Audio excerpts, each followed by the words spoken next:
Be a part of the best pro wrestling podcast today by supporting the Going In Raw Patreon. You can enjoy access to the live taping of the show, exclusive merchandise, and patron-only episodes, and so much more. Support Going In Raw today. Click the link in the description. Hey,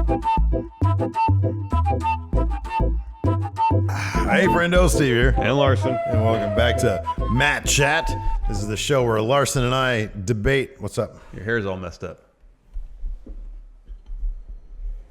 Very important part of the show. This is the show where Larson and I debate wrestling topics proffered by our $20 a month and up patrons. We're really appreciative of all of our patrons, and to show that appreciation, the guys who kick in a lot of money get their ugly mugs on our show, right, Larson? Yeah, they get to ask questions. Yeah, unless they're very good looking, then they can. I mean, they can get on the show too.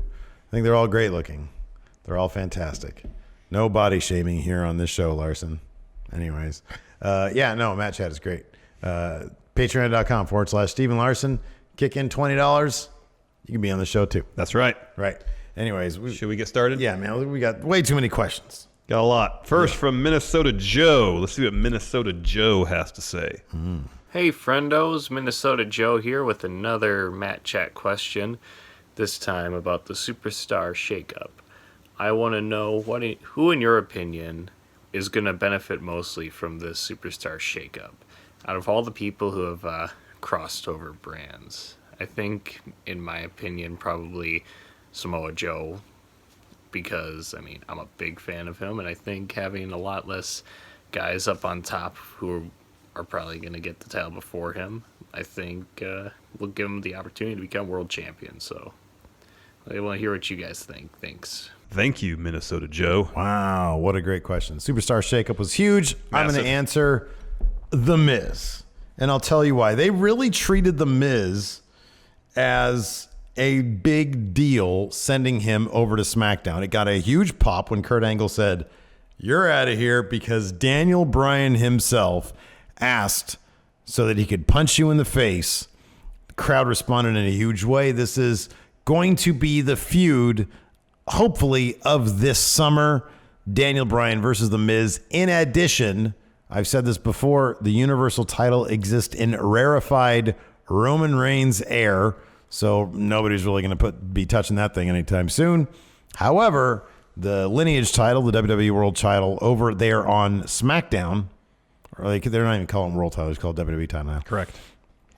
That is a bit more fluid. Shinsuke Nakamura might get it soon. Samoa Joe's over there. I could see him taking. I could see that title moving hands maybe a couple more times this year. And with The Miz going over to SmackDown with this high-profile Daniel Bryan feud, I could easily see that spilling over into the main event WWE title scene.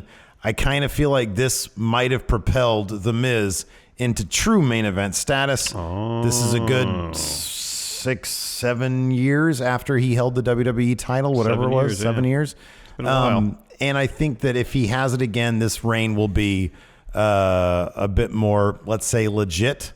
The people seem to be much memorable. Yeah, memorable. There you go. Memorable.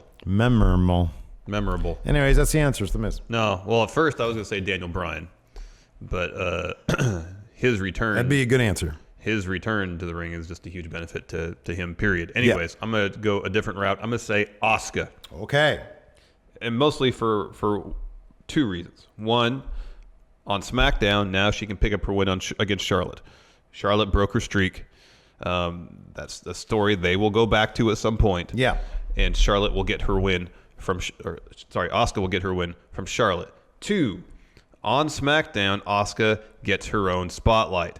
On Raw, Ronda Rousey is going to dominate that's true. the women's division over there for the foreseeable future, at least leading up to WrestleMania 35 and probably after that, after she beats Charlotte. Mm-hmm. So Asuka, they move over now while Charlotte and Becky Lynch are still there.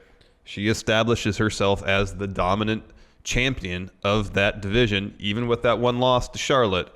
I mean, we just saw the reaction to Carmella had on her face when Asuka's music played. She looked like she about pooped herself. Yeah. She about pooped herself because she was so scared that Asuka would come out and kick her in the head. The poo-poo. So Asuka still has that legitimacy despite the loss. She still inspires fear in her opponents despite the loss, and that's all great. She can go to SmackDown, establish herself, so when Charlotte gets moved to Raw to start the program with Rousey, that's Asuka's division. Yeah. So I think in the end, come WrestleMania 35 and the Superstar Shakeup that follows that, we'll see that Asuka probably more than anybody benefited from the switching of brands. It would be really fun if they did. So I would imagine for 35, they'll probably do a straight up Charlotte versus Ronda thing. They like 1v1. It'd be a lot of fun if they made the main event for WrestleMania 35 the winner of the Women's Rumble, Ronda Rousey. Well, if they find a way to move Charlotte over to Raw, make it like champion versus Rumble winner, that'd be fun. Well, the first rumors you heard about 35 were Asuka versus Charlotte versus Ronda Rousey. It'd just be fun if each person had like a big thing to carry in there, title, Rumble winner. That'd be fun. That would be fun. So yeah, 2 great answers. Yes. Let's see. Excellent answers. Next, Brandon from Starve Inc. Let's see what Brandon has to say. Yeah. Hey there, friendos. So, question from Matt Chat. How high do you think is the Miz's ceiling now that he's on SmackDown, considering, all the plethora of talent or whatever? What's his ceiling at? And do you think they might try to do a copycat thing with, like, McIntyre and, sorry, I'm tired, and Ziggler, and then with, like, Miz and Cass, maybe? I don't know. Anyways, have a good one, guys. I'm going to bed. Thank you, Brandon from Starve Inc. I got to go first. Okay. Yeah, The Miz has been a WWE champion before, but where he's found his greatest success, without a doubt, is serving as, for a lack of a better term, a utility player to the upper card of whatever brand he's on. Sometimes that means he's carrying the Intercontinental title, and when he was on Raw, he brought the Intercontinental title up to the position of day-to-day top belt on the entire show. Okay. He brings legitimacy to whatever belt he is carrying over his shoulder. However, he is versatile enough that he can basically fulfill any role necessary. My thought is that how, we've heard before that Triple H has often said, he views the WWE programming like a play and everybody has a role. Yeah. And I'm sure he's a company man. He'll go out and do all the press they ask him to do. He's got his own show now, too. Yeah. But also, they see how excellent he is in this particular role as utility man to the upper mid card, and that might just be his role in the company. That means an occasional, he'll break Chris Jericho's Intercontinental title reign record. He'll break Pedro Morales' record for longest combined days as champion. He'll have those accolades under his belt, and maybe at some point he will flirt with WWE title or Universal title. I don't know if he'll win it. He'll get into programs, but again, he's a quality utility player. He's excellent at whatever position you put him on the card, whatever program he's in, and I kind of feel like that might be just Miz's ceiling in terms of his career. Maybe in a few years, when he's on the verge of hanging him up, he'll get another title reign just kind of as a thank you. But I think for now, for the foreseeable future, the role he's in now is kind of the role he's going to be in. Fast forward 6 months from now, WWE has done all these impact tests on Daniel Bryan's head. Everything's fine. He's doing great. And the man, Daniel Bryan, will be inextricably linked with throughout the remainder of his WWE career will be The Miz. They will put that title back on Daniel Bryan at some point, and The Miz will take it off him at some point in a back and forth feud. I think this particular ceiling for Miz on this version of SmackDown with these players involved, I think is consummate main event player. I think he solidified in his last run ever since he moved from SmackDown to Raw, and had his The Miztourage and his Intercontinental Championship run, really solidifying him as probably top Intercontinental Champion. Records be damned, you're right. He's going to break all those records. But he has solidified himself as top Intercontinental Champion of all time. And we've heard a couple times that the WWE wants to give Miz a big push, whether it's because they feel like he actually will draw, whether they feel it's because they want to reward him for being such a good company man, or maybe it's a little bit of both. I would think it's maybe a little bit of both. I think given that The Miz is such a great foil long-term for Daniel Bryan and Daniel Bryan will be a fixture in the main event scene, I can see The Miz being a permanent main event fixture if things stay the same as they are on Raw, on SmackDown. I could see that being the case. Yeah, it depends how long he's on SmackDown. Right now, there's quite the line to be a future WWE champion. You got Nakamura, you got Bryan, you got Samoa Joe. You can't forget Randy Orton. Maybe someday Rusev will get in line too. Okay, so here's the thing. Here's the thing about the Daniel Bryan Miz feud. It doesn't need a belt. It's not about titles. Titles has very little to do with the nature of that feud. At some point, it has to. At some point, it could. has to. I'm not at saying some point, it's it not has to. to. But it's not about titles. Titles is not necessary for that feud whatsoever. I don't think it's necessary. I think it's going to go there. I think it should go there. I think to keep it interesting, it'll go there. And I think out of the people that you just listed, I think Miz is number 3 on that list. I think you have Daniel Bryan. I think you have Shinsuke Nakamura. And then right after that, I think you have The Miz. I think he's in a higher spot than Samoa Joe. I absolutely believe that. And I think that spells main eventer for a good long while. At least as long as the way things are on SmackDown. And, because like I said on Raw, nobody's smelling that main event scene, man. Nobody. It's just one. Let me take the number for next person who's going to get fed to Roman Reigns. Also, another name we need to include on that list is Jeff Hardy. Not really. I feel like Jeff Hardy. I feel like Randy Orton. I think they're United States title or IC title, upper mid card guys. Ty Dillinger. No, you're just not even being serious. Listen. What?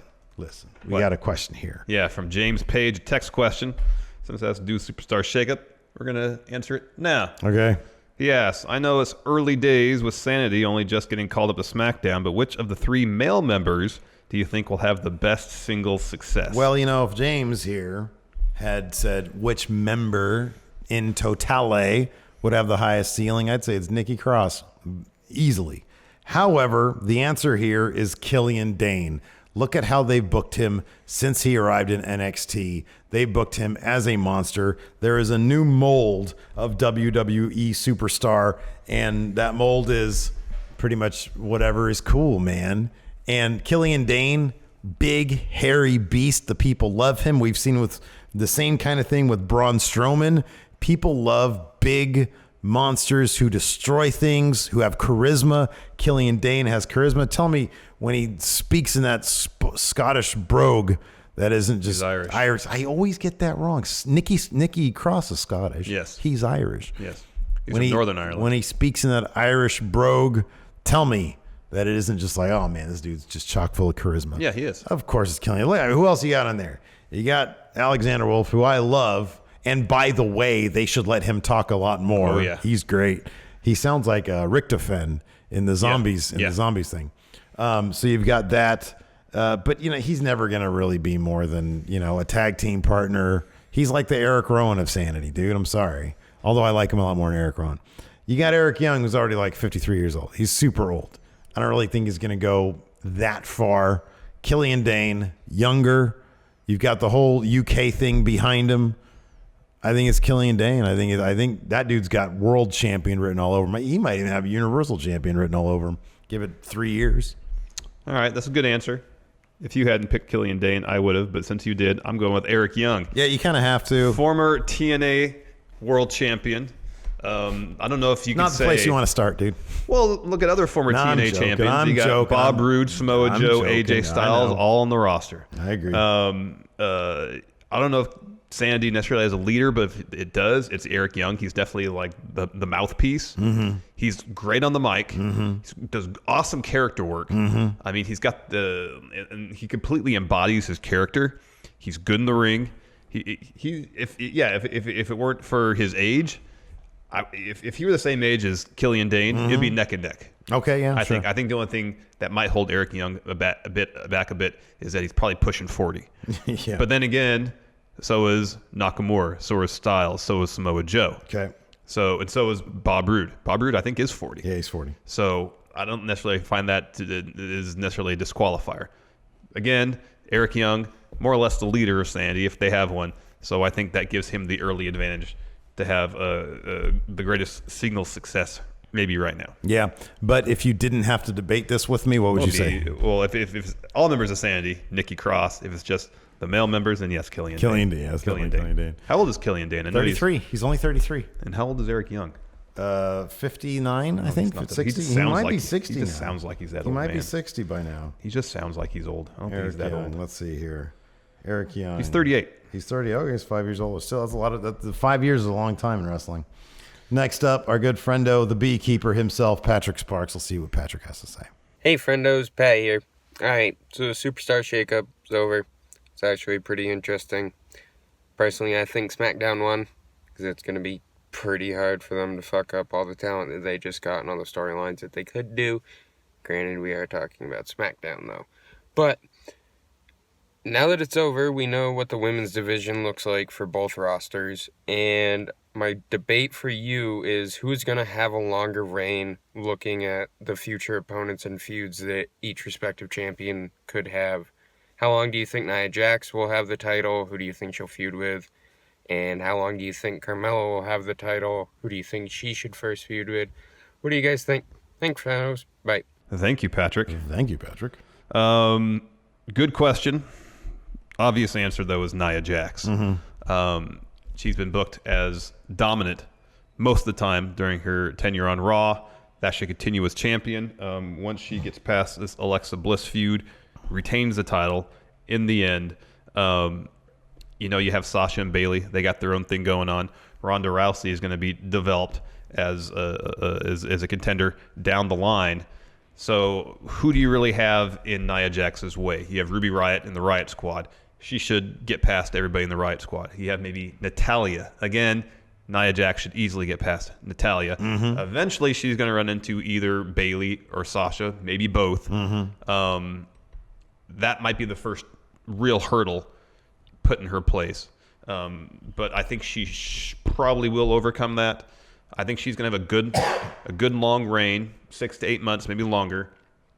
And it might take Charlotte coming over from SmackDown to finally get that belt off her. All right. And really build her up as a strong champion. So, after they give the belt to Rousey, let her hold it for a while, you have on Raw, 4, 5, 6 contenders for the title at any given time. A lot of depth, a lot of really quality depth. I think Nia Jax can have that belt for a very, very, very, very long time. If you had to put a number in terms of months that Nia Jax is going to hold that title, what would you say? I just said 6 to 8 months. 6 to 8 months. Okay. I'm Maybe sorry. longer. Totally tuned out. 6 to 8 months. Okay. You're probably right.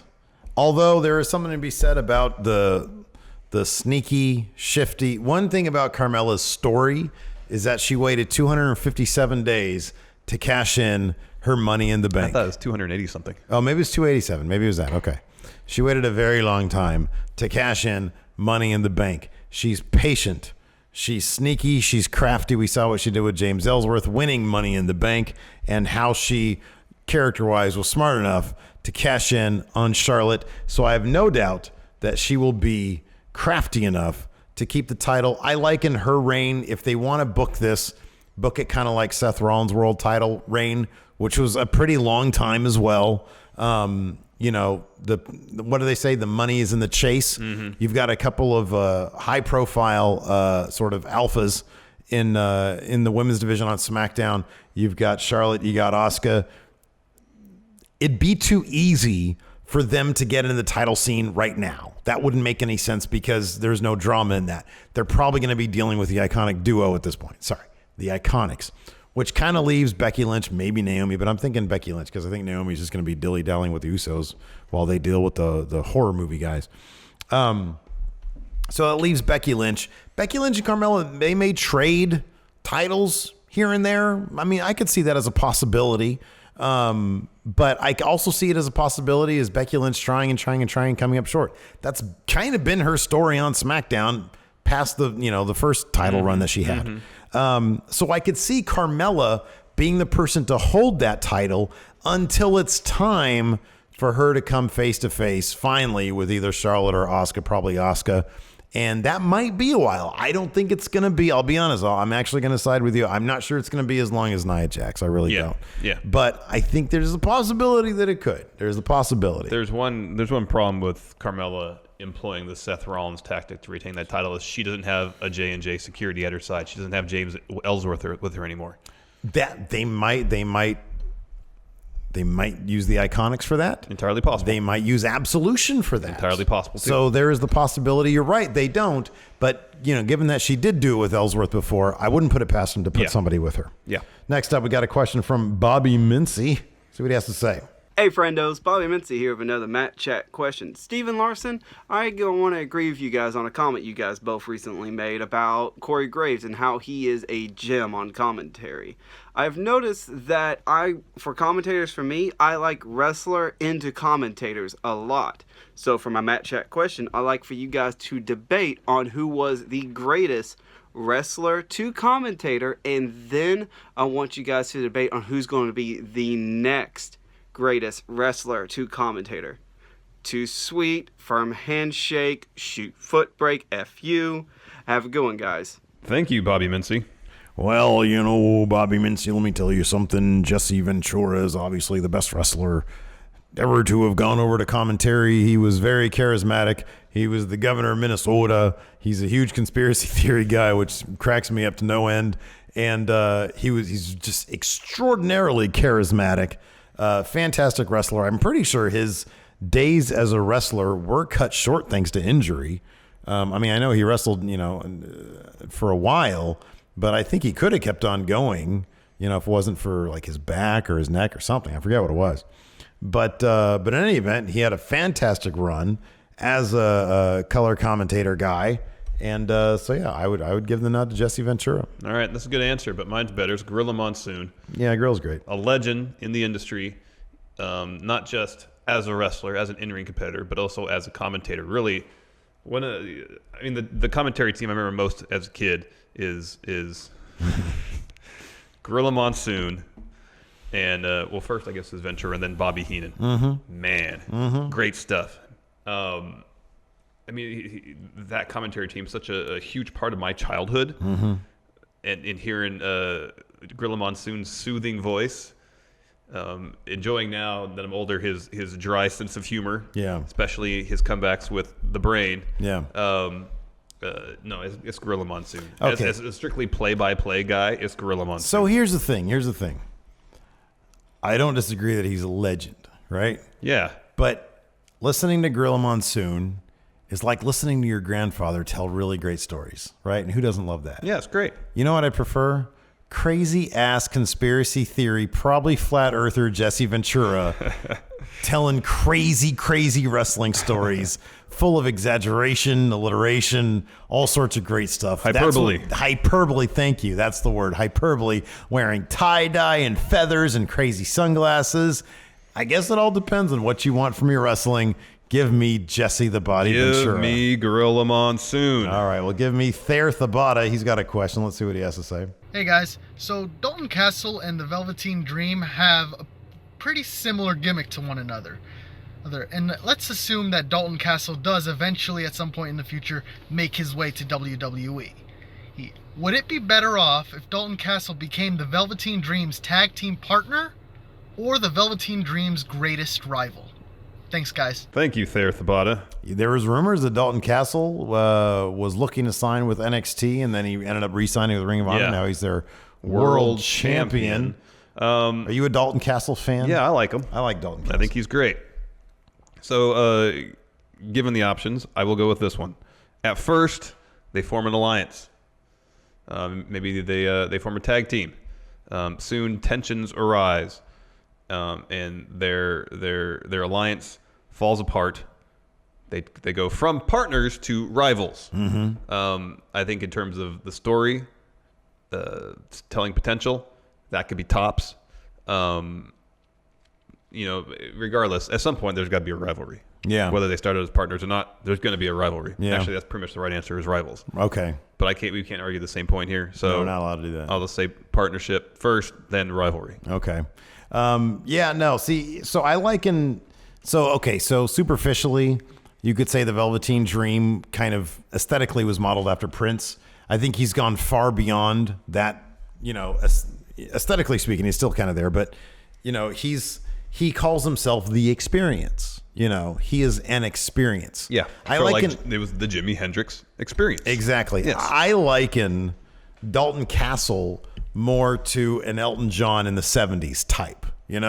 He's a performer. And I think that would be a great seed of a rivalry, whereas Dalton Castle is this performer, because the Velveteen Dream is all about identity and who you are and bringing out who you are. That's the experience of the Velveteen Dream. We saw that illustrated perfectly in this feud with Aleister Black. And so there's a lot that you could really play with there, exposing Dalton Castle for who he really is, not this performance, but who he really is. And that could be the seed of a great rivalry between the two of them. I think it'd be a lot of fun. And it could be like a torch passing thing, because by the time Dalton Castle ends up in NXT, which probably will happen, Velveteen Dreams be hitting up the main roster. You got that right, buddy boy. Yep. Next up, Adam. Oh, dear. Where's my no Adam Mayhem sign? Allowed and banned. Banned from the office, Adam Mayhem is. This guy. Adam Mayhem, he has got a question. Buenas tardes, Friendo University. Bienvenidos to another edition of Chit Chat with the Champ. And that's my box of merch. Anyway, guys, quick question. I want you to debate who is the best big man on independent wrestling right now. I don't care who you pick and whatever, just pick one big man in the US. So no British, no Japanese, any of that. Just big man from the US. Who's better? Thanks, friendos. Thank you, Adam Mayhem. Thank you, Adam Mayhem. You start. Oh, well, the answer is Jeff Cobb. Local guy, local hero, Jeff Cobb from here in town in Sacramento. He was at the SPW anniversary show. Yeah. Didn't make it. Yeah, I know. Really wanted to. Didn't make it. But yeah, Jeff Cobb. Here's the thing that's so special about Jeff Cobb. When you see him change the nature of physics, you will be in awe. He distorts the idea of inertia. One thing is going one way, and he says, Oh, you're talking about Tour of the Islands. Momentum. Yeah. Yeah. One person's coming this way. Nope, he's going this way. Yeah. This kind of strength, athleticism, what he does, has propelled him. He's spent some time in New Japan. He's in one of the best tag teams on the indie ranks with Matt Riddle, the Chosen Bros. He is legitimately a joy to watch in wrestling matches. My favorite big man right now in the indie ranks is Jeff Cobb. No, give me Keith Lee. Bask in his glory. He's I don't know if I'll say he's as strong as Jeff Cobb, but it's close. Plus, he might outdo Jeff Cobb in terms of sheer athleticism. Keith Lee does things in the ring that most guys his size just can't do. Doing moonsaults and stuff. It's incredible. Also, Keith Lee can cut a pretty good promo. And I don't know what Jeff Cobb's mic skills are like. Yeah, I don't know. I don't think I've heard him drop a promo. In fact, I think the only time I've ever heard him talk is when he was on Xbox podcast. When we listened to that for a little bit. Keith Lee has a ton of charisma, great on the mic, awesome in the ring. Yeah. He might be heading to WWE pretty soon, or to NXT. Yeah. I mean, Meltzer said it might be as early as May. Yeah, he's like a next level talent. Keith Lee is. He's fantastic. Yeah. Absolutely fantastic.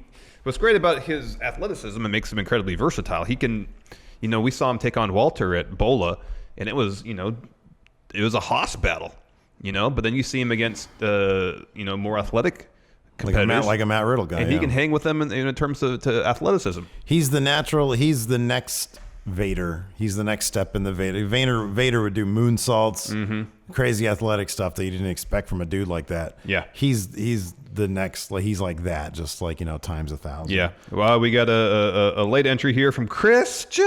My voice cracked there. Sorry. Christian. Hey guys, it is the Hall of Famer Christian here with my Matt Check question.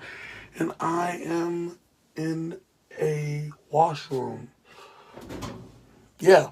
So, my Superstar Shakeup question for you guys today is, which NXT call-up is in the best starting position following the shakeup?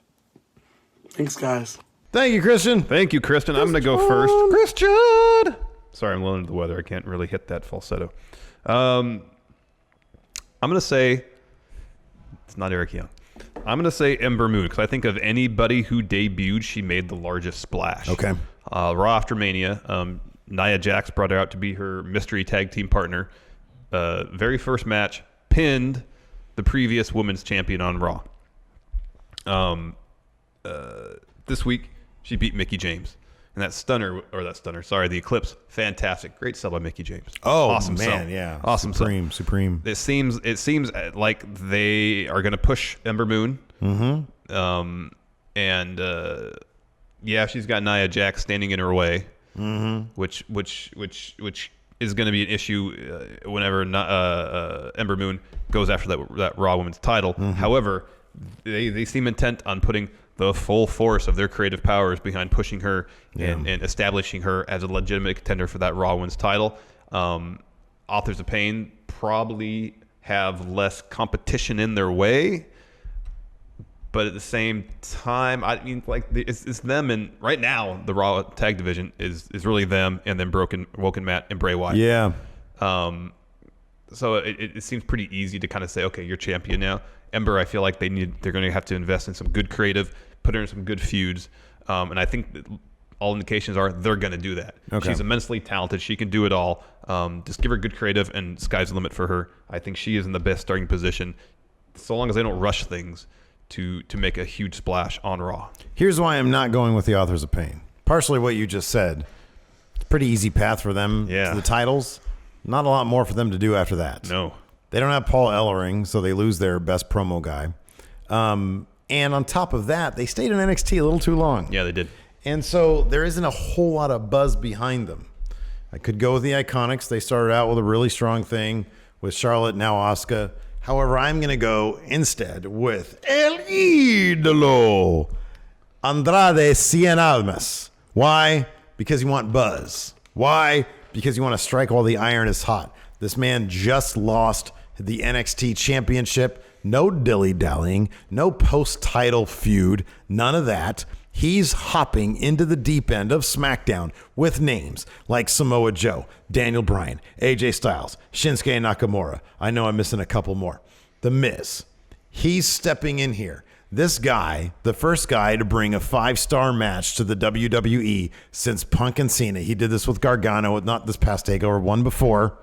Had a terrific match with Aleister Black at this last TakeOver. Is hot, hot, hot. Whether they bring him in as a face or a heel, SmackDown is stacked on both sides of the spectrum for Almas to be taking on these hot, hot names. Even if you go a little bit further down the card, you got like Jeff Hardy versus Almas. That'd be great. Randy Orton versus Almas. Sure, why not? Who cares?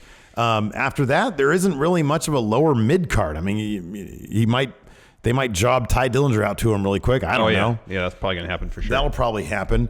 But you've got all sort. If they were smart, they would put Almas with Nakamura to start. That would be fantastic. Yeah, that would be really good. Because then you would immediately get programs with Daniel Bryan. You'd immediately get programs with AJ Styles. Who wouldn't want to see all that stuff? 5-star matches on SmackDown. Are you kidding me? Yeah. It's Andrade Cien Almas, and we get Zelina Vega. Amazing. Looks like $1 million. Amazing talent. Fantastic in the ring. And a hell of a promo person.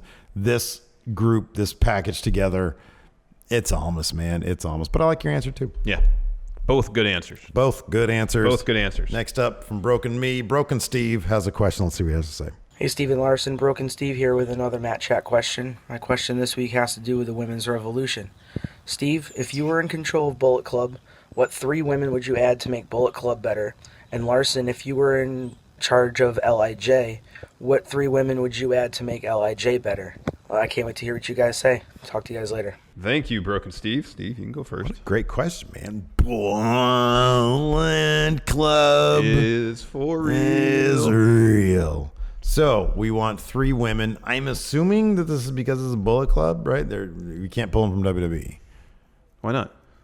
So he's saying anybody, anywhere? Yeah, so say anybody from anywhere. Anybody from anywhere. Okay, well, number 1, I kind of feel she's already a member of Bullet Club, but I want to see her in full Bullet Club attire. Probably my favorite, well, I'm not sure about in the ring, but certainly in terms of another great Almas Vega type pair, Cody and Brandy Rhodes. So I put Brandy Rhodes in Bullet Club legitimately, whenever she steps in the ring, I know she didn't do it that often, but whenever she steps in the ring, branded Bullet Club head to toe. I think that'd look like $1 million on her. Make her official. Number 2, Marty Scurll's significant other, Deonna Purrazzo. Bullet Club, one life, right? Yeah. That would be boom right there because Marty Scurll, they're already a pair. Yeah. And she's probably the hottest name in the women's independent wrestling realm in America anyways. All right. Right? So that's number 2. Number 3, let's see here. I guess I haven't really seen her wrestle a lot, but I've heard really good. Oh, Jazzy Gabert. Okay. That's who I'd put in Bullet Club. She's a powerhouse. Yeah. Hopefully she'll be in the second Mae Young Classic. She's coming off some neck issues. surgery. Yeah. Hopefully she'll return to form. Yes. Good answers. Gabert is the real. I get LIJ. Yeah. Tranquilo. First, Zelina Vega.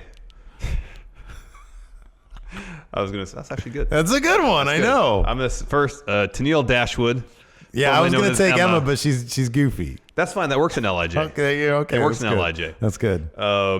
Great in the ring. Does some good character work. Yeah, okay. I think she would fit in nicely. 2, Ruby Riott. I think she'd be an awesome fit in LIJ. Okay. Like Dickie Time Bomb has all that punk stuff all over his jacket. Yeah, they can get Ruby all Riott's punk. Yeah, you're right. It's punk. Yeah, okay. So I think that would work Good. well. She's punk too. Yeah, she's okay. punk too. So punk stuff. And then go CM Punk, because she would be great. Okay, yeah. I'm joking. AJ Lee. There you go. Okay, all right. Grasping for straws. Actually, I was gonna say Asuka. Asuka would be awesome in LIJ. Yeah, Asuka would be great in LA. No, Asuka needs to be Suzuki-gun after their history. Yeah, I guess so. Of him uncomfortably beating the crap out of her in that match. Yeah. Apparently that was all her, man. Apparently that was her. Anyways. No, those are great answers. Mine more than yours. Yeah, I always wanted to see Nia Jackson Bullet Club. Well, just in I the was surprised club. you didn't mention that. Well, yeah, but I mean, that's Balor Club, man. That's not Bullet Club. I know, but then to say Nia Jax goes to Bullet Club is for real. I was gonna say Io Shirai. Oh yeah, that's a good one. But I haven't really seen her wrestle that much, Same. so I can't really, I don't really know. Oh, Tony Storm in LIJ. Oh, that'd be good. Yeah, that'd be good. I'd like that. That'd be good. There you go. I win. All right, you win. No, man, it's Zelina Vega, Tony Storm, and Tennille Dashwood. There you go. Perfect. Man, it's pretty goofy. It's great. Next, from the cat, Daryl Takahashi, he has a question about crowds in wrestling. Let's see what he has to say. What's good, Steve Larson, many friendos out there? It's the cat, Daryl Takahashi. This week, for my match chat question, I did something a little different. I let one of the members of the Friendoverse over on Facebook decide the question. I did a giveaway, and the winner being Brandon Kasiski. His question is, does the type of crowd at a wrestling show hinder the overall experience of the show? And why do you think there are so different kinds of crowds over different promotions and cultures? Thanks, boys. Thank you, the cat. Thank you, the cat. Does the crowd affect the quality of a show? I think we can kind of both agree on this one. Yeah. I am so fickle when it comes to all of my surroundings for a wrestling show. You really are. And one of the biggest things is like when we went to, what was the one in San Jose? Was it Payback? Yeah. Backlash? I don't know which one. Payback, the one we were fourth row? Yeah. And there was like a couple of drunk dudes in front of us. Granted, they only lasted like, I don't know, maybe half the show. Mm-hmm. But I just really wanted to punch the back of their heads. I really did. I wanted to go, geesh. I always go back to SummerSlam. We were there when they that's unveiled that a better Universal story. title, man. And the crowd would not let it go. Sure, the belt's a little ugly. Who cares? Mm-hmm. You have Seth Rollins and Finn Balor out there working their tails off to entertain you. Yeah. Focus on what's important. Yeah. The belt is just a piece of leather with some metal like screwed into it. Yeah. It doesn't matter. What matters is that there's two men in the ring fighting for it. Yeah. Focus on what's important. That's what's important. Those go to shows and there's people that try to take over the show with those goddamn beach balls. Get out of here. Yeah, I hate that crap. If you want to play with beach balls, guess where you go? The beach. Or to hell. Or there too. Yeah. You don't do that. There's people in there that are working to entertain you. Yeah. Like, give them the respect of giving them your attention. Yeah, and anybody who says, well, they bought a ticket, they should do what they want. Guess what? You can go hell too. No, they can't do what they want. And if they do, they're an asshole. Do what we say. Be nice. Be respectful. Yeah, be nice. Just be cool, man. You know the worst story? Just be cool. You know the worst story? What?